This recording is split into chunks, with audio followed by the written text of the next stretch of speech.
the brute necromorph quote-unquote bodies. Physiology explained by Roanoke Gaming. It's super awesome to see Roanoke almost at 1 mil subs at this point. And as somebody that has been following Dead Space for a hot minute and seeing him work his way through the remake, I'm very curious to see what new things he has to bring to the table about the brute necromorph. The recombination events associated with a necromorph outbreak are typically viewed as horrific, if not absolutely interesting, concerning the physiological changes the human body undergoes, inspired by the unknown eldritch species creation known as the Marker. This piece of alien technology that manipulates and inspires a species to construct more than... I hate this room so much because I know exactly what room this is. This is from Dead Space 2, and it was responsible for 2 wipes on my hardcore run. Because the things the laser are emitting from the back of them, the metal part counts as a hitbox that will kill you. These monoliths and is adorned with the genetic coding language on its surface. It is not meant to be read by the species it is currently altering, but seems to actually have a physical impact on the very fabric of reality itself. As this signal is broadcasted from the first activation of the Marker until the eventual... This is Extraction. I have not seen footage of Extraction in a hot minute. Culmination of all species on a planet, including large pieces of the planet's crust itself, it will first and foremost lead to what appears to be a singular animal that will dominate the world. This is unless humanity was something special, and somehow, despite the Black Marker touching down on Earth 66 million years ago, it appears that man may not have been accounted for. But if man was, essentially one species will arise and grow faster and more plentifully than the planet can support. Right. It would appear past this point the animal would become desperate for energy and resources, where they would eventually happen upon the Marker. And that's how the markers in Dead Space work. It summed up is that what the meteor that nuked the dinosaurs all those millions of years ago was actually a marker because dinosaurs didn't have the ability to transcend and become a Brethren moon. So thus the Brethren moons sent out a marker and it crashed down on Earth. And that's when you get into Altman discovering the marker and the first necromorphs, and then the Church of Scientology covering it up, which then leads into the, after a few hundred years, leads into the events of Dead Space as we know them, where the markers are uncovered, the markers emit a signal, and humanity is drawn to the markers because they are seemingly infinite amounts of energy. They're endless amounts of energy for us to utilize. And we see this with the Tau Volantans as well on Tau Volantis, the Dead Space 3 frozen planet, which used to be a sea. And, a species hits a certain point and it starts to broadcast another signal, which causes madness. It causes visions and hallucinations in those that are smarter in the population, and it begins to morph some of them. So there's a lot that goes on to Dead Space lore, and there's a reason I love this series. I love it for so long. Yes, Kyle Hill did do a video on the markers and the Brethren moons. According to Einstein, and I know I'm Excuse me, unitology. I apologize. Yes, unitology. I actually had it reversed. My apologies. Out there. But as we all know, E equals MC squared. There is a mass energy equivalence in a system's rest frame. So what does that even mean? With energy comes resources. The idea is that a small amount of mass can be actually converted into energy and vice versa. Right. Any species that is growing wildly out of control would be looking for something to sustain their race, which is where the marker comes into play. Offering this seemingly endless bounty of energy offered up by aliens, apparently, it's really nothing more than a trap that would appear to be something that solves all of your problems. It's a monkey's paw. It's a Faustian bargain. Now, this is why I also believe humanity may not have been fully accounted for within the Brethren Moon's plans. The location that the marker struck Earth is actually relatively remote, and governments wouldn't really be aware of it during our energy crisis on Earth, so we were forced to go out into the stars to look elsewhere. By the time we did find it, it would launch an entire religion that would outpace every other one on the surface of the planet, or really any colony as well. However, by this point we were spread too far out. The assimilation of one colony or planet wouldn't inherently mean the doom for our species, and if you don't wipe out all of us, then animals may find a way to fight back. Which headcanon states Dead Space 4 would have had us using a planet-cracking ship to tear apart the Brethren moons. I mean, it's absolutely poetic. Sort of like... That would have been actually super cool. And I will forever be bitter we never got a Dead Space 4. That was during a time where EA was just not doing a whole heck of a lot. And let's just say there's a reason I'm doing now my 4th annual Dead Space stream, because I wanted to see this game get a lot of support. I wanted to see this IP, which is a solid IP, get a lot more love, because there's a lot that it brings to the table. And it's cool that after my 3rd, we finally got a Dead Space 1 remake. It's awesome because it really is such a cool franchise. Like how we use a plasma energy on the plasma cutter to dismember any other thing like necromorphs, we would use gravity tethers on the Ishimura. A man can dream. Anyhow, with Homo sapiens forced out into the stars, we would find dead space everywhere. Evidence that maybe at one point the planet could have been viable, but now it's just a dead chunk of rock with a thin atmosphere. As we know, when the Brethren moons do assimilate a planet, everything, including the crust and atmosphere, is ripped away during the convergence event. So all the hostile worlds humanity finds that seem to have been in the habitable range of star systems and have somewhat of a pleasant environment, or at least have a history, which can be decoded by using geological events that show kind of water running, any stuff like that, it likely contained a species that was then turned into a Brethren moon after finding the marker. So as we spread into the restricted zones, because I mean, who's going to stop you? Space is a pretty big place. Companies would run across a very old, at least by human standards, government test to learn about the marker and figure out if it could harness the energy contained within. This would be met with an outbreak likely amongst their own people, as the project was deemed a failure on Aegis 7. The marker if I understand it correctly, because when we find the marker on Aegis 7, technically on the Ishimura, so the events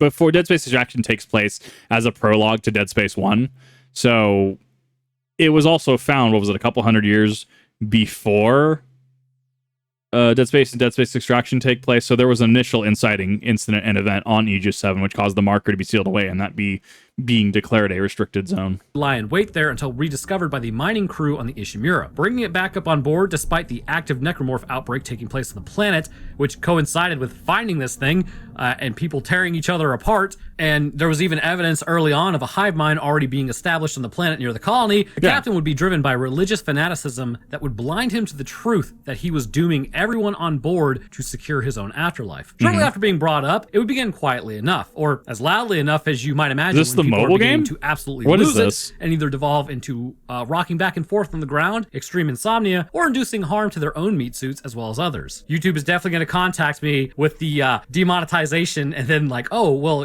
if you would like to. Did that say what I thought it did? Contact me with the monetization disabled for no reason. See, this is kind of the thing that I run into with YouTube, like in modernity, is that it seems like there's no separation between gameplay and actuality. It almost feels like, allegedly, that YouTube views maybe footage of Modern Warfare 2 or Battlefield Bad Company 2 footage, right? And it somehow falls under firearms policy, which isn't the case. Like, I get it, there's technically like adult warnings and stuff. If you have gore like in the first 7 seconds of your video, even simulated, it's a content warning and you have to kind of declare. I get that. The policies seem like they're a little skewed in regards to video games, especially M-rated video games, because what are you going to want to advertise, right? Are you going to want to advertise, like Mr. Beast merch to everybody? Or are you going to want to put advertisements on a Dead Space video with a niche audience and mature content? I understand why they do it. It's just a little bit of I like that other creators are mentioning the same things. Monetization, and then like, oh, well, if you would like to call this number, you can help yourself. It's actually happening to a lot of people. YouTube stepping in to try to help people by demonetizing their videos. I think what might help is not demonetizing their videos. But anyways, Medical would be quickly overwhelmed in a matter of days as it became clear there was an event happening here and it was inducing psychosis in people that was fairly violent. On the flight deck, as well as many other areas, people would begin grouping up in an effort to survive and barricade off areas of the ship to keep monsters from getting in. But the issue was, as long as the marker was on ship, the energy emanating from it would infest and permeate every room, hallway, and body on board. There was no way to actively escape it. Given the amount of tissue, it actively has an AoE around it. Within a certain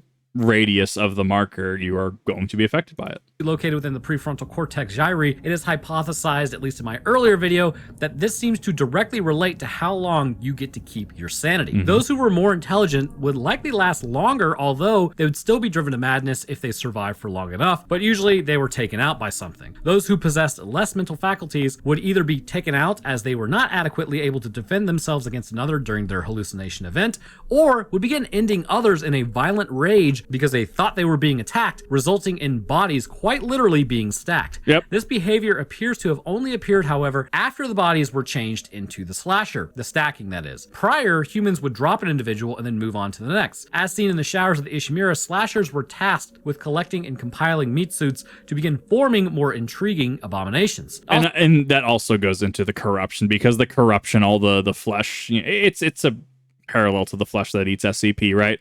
All the fleshy bits that are covering the Ishimura is just broken down human meat suits in actuality, and they just kind of form that sludge on the walls and ground, and becomes uneven footing, and then leads to potentially people tripping, and then they breathe in the gases on the ground, and then it makes them just easier prey for the necromorphs. There's a haunting, grotesque beauty to the way the Brethren Moons have set up the efficiency of the necromorphs. Also, I have accepted that if somehow in the future, if something like this were to happen, I am 100% getting taken out by something horrific because I stood around too long to look at what was happening. I accept my fate as my last words being, that's pretty cool, followed by Definitely a scientist. Absolutely. Love it. an immediate stab to the face. Regardless, it's this function of stacking bodies that is the most interesting aspect, as it shows a behavior and intention behind the individual's actions, even a slasher. But the Leapers seem to eat bodies just to create biomass, on the other hand. So as we all know, it goes from human to necromorph to larger necromorph, of several bodies to Leviathan to hive mind to Brethren Moon. Where's your Magic the Gathering player, though, in this hierarchy? Is it after Slasher or before Slasher? I'm curious. Or is it before Caveman? No, that's blue players. They're before Caveman, right?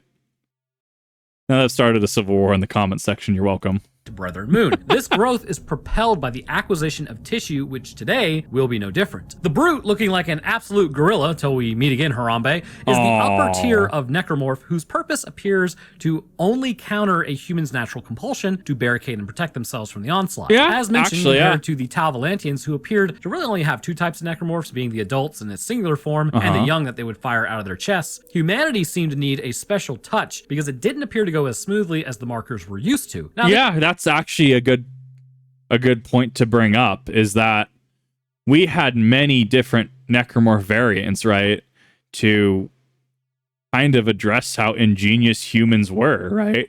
We had brutes to break down barricaded areas. We had slashers for the generalized work. We had leapers to get to humans that may be using faster modes of transportation, or are outmaneuvering them in a certain aspect, right? And then we have, exploders, which if someone's caught in a place, or if you need to get into a place and make that place no longer a place, but an open space, you have your exploders. And, your guardians, because humans are inquisitive creatures, and the Mark wants to guard very specific locations, important locations, or locations where there's going to be food, energy, etc. You have the guardians standing by. You have the dividers, which you can put into an area, and worst case scenario, if they are taken down, they split apart and they are still able to do damage. No, that's... Yeah. No, that plays into the adaptivity of humanity, and the marker actually going to painstaking lengths to make sure it can make its convergence mode, actually. This is not to say any assimilated species wouldn't have put up a fight on their own, but largely our architecture, as well as our ability to spread out and continue to wrestle with the marker signal, infesting the mind, while also thinking, would prove to be more of a challenge. And this would result in a need for altering of the standard outbreak parameters, resulting in a specialized form of necromorph to counter human countermeasures. Right. We see the first example of this creature on specifically the flight deck as enough time passed. Approaching the security room where the screening would take place in the hallway, it's quite evident that the security team and several of the flight crew would have barricaded themselves inside by shutting and locking the door, while the flight deck was overwhelmed by the initial push of slashers from the converted crew. Thinking they were safe, this would actually spell their doom. Waiting inside, it's possible at first nobody was showing symptoms of insanity, or it's entirely possible someone was. We just don't know. But either the marker is a slow burn for all intents and purposes, especially the Dead Space 1 marker. It was a slow burn to get to that point. way, this was the security team amongst others. It's also highly likely someone lost it while being in this room as the hours passed. As they turn towards their peacekeeping option, someone may have used this on others, or it may have been brought down in the process, or it's even feasible that they may have, one, taken out everybody in there and then taken themselves out. Right. As you approach the glass, an arm the size of a body shoots out, breaking through the resistant glass as the creature tries to brute force its way. That's a body right there. Right here. It's probably 2 bodies. There's a lot of calcified buildup here.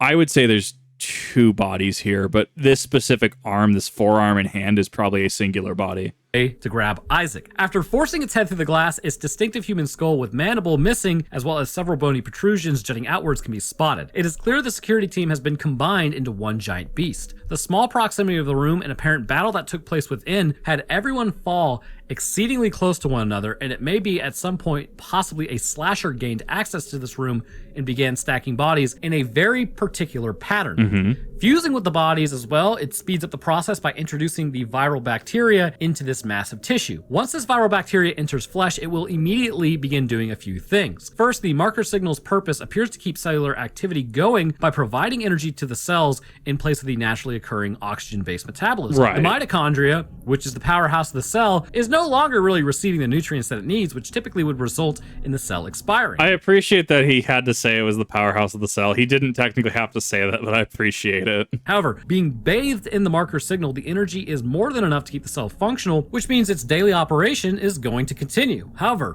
because it is being controlled by the marker, it will now have new abilities. The DNA etched into the surface of the marker is the same information that will now be impressed upon the genetic coding of the human cell. Right. It is unknown what changes to which genes are the main alterations, but in my mind, the first gene loci to be hit would be for the mitotic division.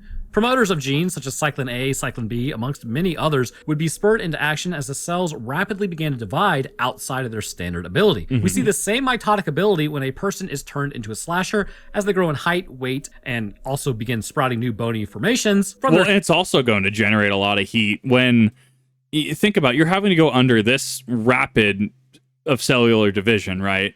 That's going to in turn generate a lot of heat. So they would be cooking, especially some of the larger ones that regenerate super quickly. They're cooking. Shoulders, hands, or any other area, depending on undetermined factors. And it may seem weird that a cell could do this, but you have to remember, our cell's mitosis is driven by communication between cells, such as if there's an injury, and also available energy. Now, if the energy is infinite and there is no communication besides grow, well, cells would begin dividing quite quickly. In fact, if you look at E. coli, it can double the amount that it has grown inside of 20 minutes. So you got to figure, with something like alien technology, which is outside of this dimensional plane of alien technology, I think it's completely possible that it's just rapidly intensifying human mitotic factors. Not necessarily tumor-esque. It's that the signals, the regular standard signals that are responsible for normal human cellular division, and technically animal, right? Plants even, right? Cellular division and anything the marker is affecting is... No, it's being overridden, and the only signal is to grow, and it grows in specific patterns as imposed by the marker. Anyways, in the event a body is close enough to another body, it appears as though this process alters somehow. With the viral bacteria also invading and altering cells, it's highly likely that this material, known as cell adhesion molecules, or CAMs, are produced by the cells in an increased amount. And this would be secreted into the cellular matrix, which would then allow cells to adhere to one another. Because remember, if you find that audio log about the dude who basically gets rid of his arms and legs with a plasma cutter, it only takes one shot per limb. However, with a necromorph, it takes several shots, which means likely the cells are adhering to one another way more powerfully than in a standard human body. That's actually a really good observation. I always assumed that it was a lack of feeling pain. No, he's not wrong, though. Especially in security armor, taking one plasma cut around each. That's a very good point to bring up, actually. I didn't even think about that. So yeah, no, the cells are adhering to... Well, there also could be calcification in there, too. Because bone can be super hard. Like the outside of the Tormentor from Dead Space 2, the outside of the Brutes, calcification bone, right? Calcium becoming bone. That's interesting to consider. Along with what you would have, which is a standard immunological action between tissues of different bodies, which could cause a rejection of the tissue, the marker is still in control of this as well, and immunological cellular activity is greatly decreased or pretty much all wiped out, so that the fusion of foreign tissue will have no adverse interaction taking place. As the bodies sit pressed together with there's probably some open wounds, and they could also just be completely dismembered in a pile, the mitosis of the cells, along with the overproduction of CAM, would have first the integument system bleed into one another. Right. As this is accomplished, the circulatory systems would begin to fuse as collagen and... That actually pisses me off, seeing diagrams like this, because this is one of those stupid things that, like, I'm not crazy, right? Like, all the diagrams and stuff before, the heart was on the left side, right? This is one of those weird, stupid, what's the word, Mandela effect things that have come out recently in the past, like, several months. That your heart is, I guess, in the center of your chest? But it wasn't? I get irrationally angry when I see heart diagrams now, because I'm convinced that, like, it was over here. It's more towards the left side. I have, no understanding, because, I mean, you have the sternum here, so the sternum could protect that. I don't know. It has to be central offset, right? It's slightly to the left. Yeah, it's to the left, at the very least, all but slightly. As collagen and muscle would continue branching out and then begin to connect with one another until Okay, just finally slightly osseous offset in there. material would form by dissolving some areas by utilizing osteoclasts and then making bone in new areas using osteoblasts. So in a lot of areas, the original bodily structures can be used to support the new conglomeration of tissue, more specifically in the brutes. However, if it reaches large enough, new limbs will need to be formed entirely. Right. But to really get a good look at this process, we need to first examine the structural anatomy of this creature exhibiting these changes to this physical form, and what better creature to start with than, again, the brute. The brute is a heavily Big armored boy. necromorph that moves in a quadrupedal manner, weighing upwards of 1,000 to 1,500 pounds. Damn, boy, he's thick. He's And I thick. believe that's somewhere in the range of like 700 to 900 kilograms. It is composed of several bodies, such as the security team, amongst others, who likely ran in there to try to survive the onslaught of slashers and leapers that invaded the flight deck. As they dropped and their bodies fused, all the muscle and bone they possessed would be combined into one massive creature with bony plating all over its body, with only the shoulder joints and back part of its body being vulnerable. Right. And by that point, really only complete dismemberment will work. The front part, I mean, theoretically, it could further evolve, because, like we see with the Tormentor, right? The Tormentor in Dead Space 2, how most of its exterior is calcified. And even though that happened pretty quick as well, but most of the exterior had calcified. So all these weak points could theoretically, eventually grow, depending on how long the outbreak needed to last before the convergence event. It could theoretically still grow calcified, bony plating over these weak spots. It's entirely possible.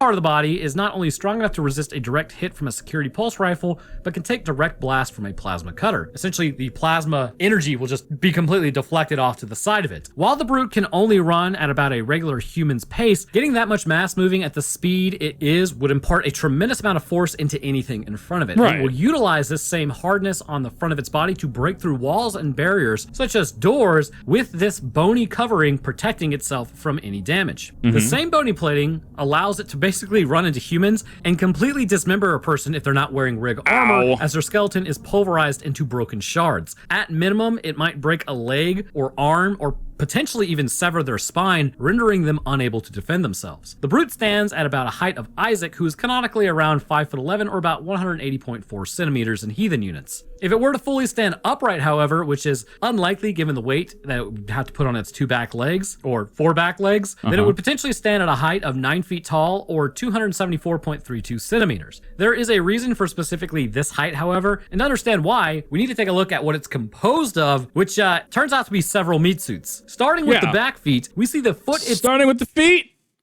He said it. It is a Roanoke video. We have the feet. itself is flattened out and resembles very little of the feet of a human, but it should be noted that this is a combination of 2 human feet that are coming from what appears to be the same person, given context clues that we'll see further up the legs. It almost looks like the legs are reversed of ours, right? So how we have our, or the knees at the very least, right? How we have our knees, you can stretch your leg out, and then you can, rotate the bottom part of it down, right? It almost seems like it's opposite here. You can make out 2 tibia bones around the shin area with the muscles of the gastrocnemius and soleus on the backside. This doubling up of bone is important as it would be contending with weights it usually would not have to. Moving further up the legs, we see 2 kneecaps per leg. You can actually make out that one of the legs is resting over the other leg in almost a cross pattern, indicating that this is a pair of human legs per leg, which would be necessary to properly support the brute given its weight. You could argue marker imagery, right, where one is going over the other, right? But it just makes it more sturdy. It's also why, even with 4 legs supporting its back end, it isn't necessarily going to be able to stand upright on these legs. No. The legs that run into the back of this creature, where we can actually see are, again, 2 people who became the legs. The third person seems to be laying on them at 180 degrees facing the other way, and this is denoted by the spinal cord on the back. You can see the sacrum composing the tailbone and lower lumbar spine that juts out in between these 2 other legs. The 2 arms flanking either side of the back legs are also a dead giveaway that the person was lying either face down or face up, depending on where the other 2 people who are the legs are lying. Between those arms, the spine continues up into the thoracic region and appears to stop before getting to the cervical area of the spine, indicating that either the head is lost or is buried somewhere within the body itself, having someone else being placed on top of their head. Right. Continuing up the back, we can see the addition of another spine, and this would mean the person who had been placed on them halfway up the lower person's back. This spine is combined with the other person's as it continues upwards. On the back, we also see a central large bony plate, and when it folds in its arms, this helps protect vital areas of the body. Continuing up, we get to the back of the head and neck region. The mandible is completely gone, and instead has had several sharp protrusions exit out of the face. While it tends to keep its head down while running at you, if it looks up and hits you or swings its head at you, this could induce massive bleeding through impalement. Joy back. Right, and it doesn't necessarily have to. All necromorphs don't necessarily have to worry about breaking limbs, breaking off sections of their teeth, breaking off sections of bone, because at the end of the day, as long as they get you, that's all it really needs to. And as well, it can also repair itself over time. Like the marker is going to continue to emit that signal until the convergence event, as far as I'm aware. So it could break some fangs, it could break some arms, it could break some bones, it could, have, lacerations, and it'll just knit itself back together. It'll just undergo, cellular mitosis and, meiosis. As we move around towards the armored front of this creature, we see most of its defensive and offensive capabilities come to light. First, starting with the second feet, that's right. The second Today we get a feet. twofer. Actually, it's more like an October, because What about second feet? Don't let OnlyFans find out. like 8 and Oct. Boo, you Anyways, and it's October. Okay, each arm is composed of a body in the right position, meaning its hands are actually made out of its own original feet. The feet have curled back at least on one leg, with the creature now using its new knuckles being made out of the original knees. As we move up the forearm, massive bony growths have grown all over to protect the arms, with what I imagine being the back and chest region of a person, I can see meaning it. that likely the rib cages have had their bones branch outwards and fuse with one another. The upper arms are made out of another body, possibly a severed body, as mid-arm operates like elbows. Yeah. This other body then fuses with the sides of the brute, and if you look around the back, you can follow the cervical region of the head upwards. And this is likely why these are considered weak points for the shoulders, as this is a more delicate cervical area of the body naturally, so you don't really have that much muscle or bone. So the plasma cutter can make short work of this area, seeing as there's not that much tissue, and the vertebral column is actually smaller in this area. Moving around to the abdomen area, we can see the main offensive capability that it possesses. With the abdomen, the stomach is enlarged with a large exit point, likely the original person's belly button. Within this area, the explosive sacs of fluid contained by a thin membrane will be contained, which can then be fired out. Right. You actually really do hope it's belly button, because what I'm about to suggest, it might be something else. Don't worry about As we it. know, the intestines house this bacteria that produces the hydrogen sulfide, which is quite explosive. If the intestines are producing this gas along with the briny yellow liquid when it hits and explodes, that means that this opening is likely something else. Moving on, the intestines have the ability to lock and load brides of Christ every few seconds through the overproduction of material and gas. To anyone who is running, if they were to get hit by this, it has the power to blow off limbs and your head, or at least it's going to incapacitate you. Wearing armor protects you from the worst of the effects. However, if enough damage is caused to the armoring, eventually it will no longer do its jobs and it has the ability to dismember a person. Yeah, no, the sheer explosive force is nutty, to say the least. And it comes across as Brute being a very good name for it, because not only is it bulky, not only can it hit like an absolute truck, it has a solid defense mechanism. It has a solid linear offensive capability as well. It does have big, meaty arms. It has, its legs as well, to help power it through. It also can hit you from a range and just absolutely obliterate you. Absolutely. Ribs of this creature show the aforementioned adjoining of two people to make up the spinal column by showing there are two sets of ribs imposed over one another. We also see in this area potentially a slasher may have laid down on the pile of bodies after arranging them, which is quite interesting. We see two slasher blades exiting. That's actually super interesting.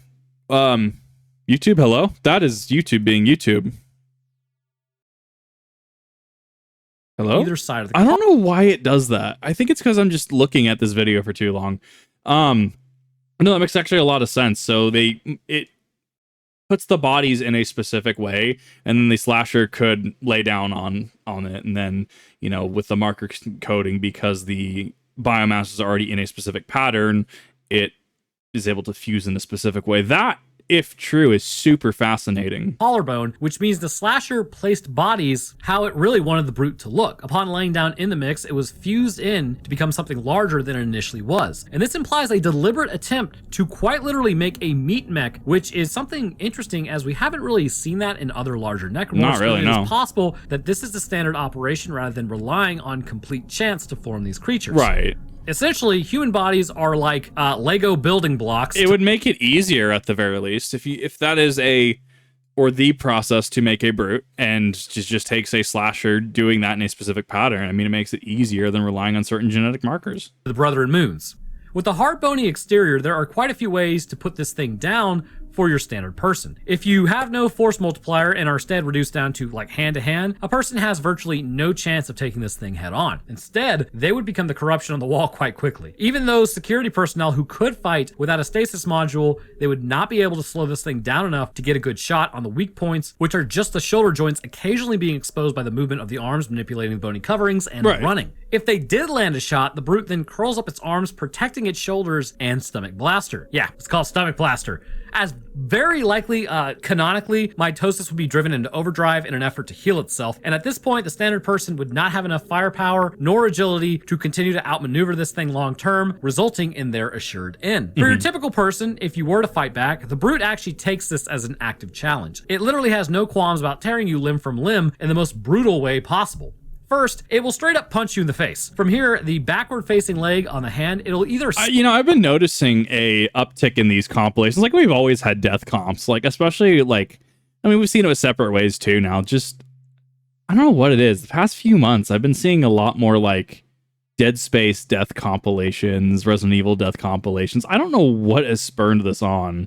It's just very weird to see. Stab you or possibly just grab you, specifically Isaac, and we can also assume others. And if it does stab you, this is going through your glute muscle easily. But considering Isaac's legs can still move, the spinal cord must have been missed, but from the entry point, it seems to run into the glute muscle through the leg, which would be incredibly painful. And from here, it only gets worse. You see, now that the mandible is gone and the head and neck are essentially a fifth limb, the body that composes it is able to use the remnants of its abdominal muscle to wrap around Isaac's head. It appears in this moment, based on what we can hear, Isaac's head is then crushed by the force, so at least he's checked out at this point. His head will continue to be held on to, as then it tears to the side, decapitating him in the process. It will then grab his upper torso and remain holding on through his lower body, where it will tear to the side and smack him to the ground, and in the process, this will pull the lower thoracic spine apart, as well as the intestines, skin, and armor, severing the two halves. Looking at its work, it'll rear back on its bent legs and roar triumphantly. So you wake up in a cold sweat. It was all a dream, because we don't get taken out by necromorphs here, and Harambe is still alive. Isaac is simply just built different. And there are many ways to take out a brute. My personal favorite is complete humiliation. The brute, while strong, is slow, and also slower if you use stasis. Listening to some Dragon Force with Operation Ground Pound, my personal favorite, is Operation Ground Pound. Hell yeah, I haven't heard that in a hot minute. to hit it with stasis and keep stomping its back legs. Upon doing so, this will dismember its main form of counter movement. Right. It can still use its arms, so stasis it again and then start stomping or hitting its shoulder joints. Eventually, the arms will fall off and it will have no way to defend itself. Upon removing 3 limbs, the creature is really no longer viable. The other method just involves... it's still going to try to chase you around. It's still going to try to pull itself forward with its good arm, right? But no, for all intents and purposes, taking out a bird. Generally, how I'll take out a bird is I play, I'm dodging the charging bull effectively. I just need to get it to run at me, and I run away from it, whether it's perpendicular or at an angle from it, and then I, as it goes away, I end up stasising it, and then I make sure I get behind it. Severing the front arms from the body, completely leaving it defenseless. Canonically, it will still try to like slash at you with an internal tongue, but in the game, it's pretty much done. The brute is an answer somewhat to human ingenuity. By being large enough to smash through structures, it can get to surviving humans. It appears its formation requires a slasher to happen upon several bodies, arrange them, and then pilot the new creature by being the basis for it. Right. But because it's so large, it's really kind of a glass cannon and can be taken out by not panicking. Though, much like a gorilla in real life, this thing would be absolutely terrifying if you came across it. Oh, absolutely. What do you guys for? No, absolutely. Your average person is going to recoil from that. I feel like there are certain branches of the military, absolutely, that would take that as a challenge, right? Army Rangers, Marines, SEALs. I feel that they'd look at this and be like, do rules of engagement apply here? No? All right, let's go. Watching. If you enjoy, then leaving a like is awesome as it gets the video in the algorithm, and subscribing as we are approaching 1 million subscribers is greatly appreciated. I'll drop my Twitter, Discord, Patreon, and Roanoke Tales channel link in the description, where last week we talked about the disappearance at the Flannan Isles Lighthouse, which was kind of interesting. I had no idea, like a ton of other YouTubers were covering that. Somebody brought that up. So I guess I just made a new flavor of the same video. Anyways, I thought it was pretty interesting regardless, but speaking of patrons, I'd like to thank mine real quick. First, I'd like to thank our astronaut, Rosie Kinch. Thank you very much. I'd also like to thank our astrophysicist, Death Dancer, and Zach Smith, as well as our scientists, Arjun Sentinel, Chad the Enjoyer of Scientific Explanations of B-grade horror movies, Florian, Logan Satome, Lucian Dragon, and Tyson Nakanishi. And to the rest of my patrons, I thank you guys as well. Your help is greatly appreciated and is keeping the channel running, so thank you, ballers. I love that he's still going. That's gonna do it for me. I hope everyone enjoyed, and we'll see y'all in the next one. I actually really, really love Roanoke's content. I'm not a big fan of some of the horror movies he goes over, like Tusk. It's okay. It's not my brand. But also, I do like a lot of what he brings to the table in regards to the science, in regards to going over certain games, right? Resident Evil, Dead Space, these are games that I've played for a number of years. And it's always nice to see that more scientific perspective on it. And even then, from that scientific perspective, I'm able to create new avenues of thinking and, look at certain things and be like, okay, that makes a lot of sense. If they're laying it down in a certain pattern, right, this could make a brute, right? It makes sense to me. But at the end of the day, what are your thoughts? Have you played Dead Space before? Have you not played Dead Space before? Does this make you want to play Dead Space? Does this kind of make you shy away from Dead Space as an experience? I personally can't do gore. It's never really been my thing, but Dead Space is one of those, it's far, kind of like Resident Evil, it's far enough removed away from reality that it's kind of okay to me. If you are on the military side of things, have you played Dead Space? What are your thoughts on this? How do you think that you and your unit would take a brute down, take a slasher down, all those fun stuff? Let me know in the comments section, please. As always, be civil, respectful, etc., all that fun stuff, and I will see you in the next one.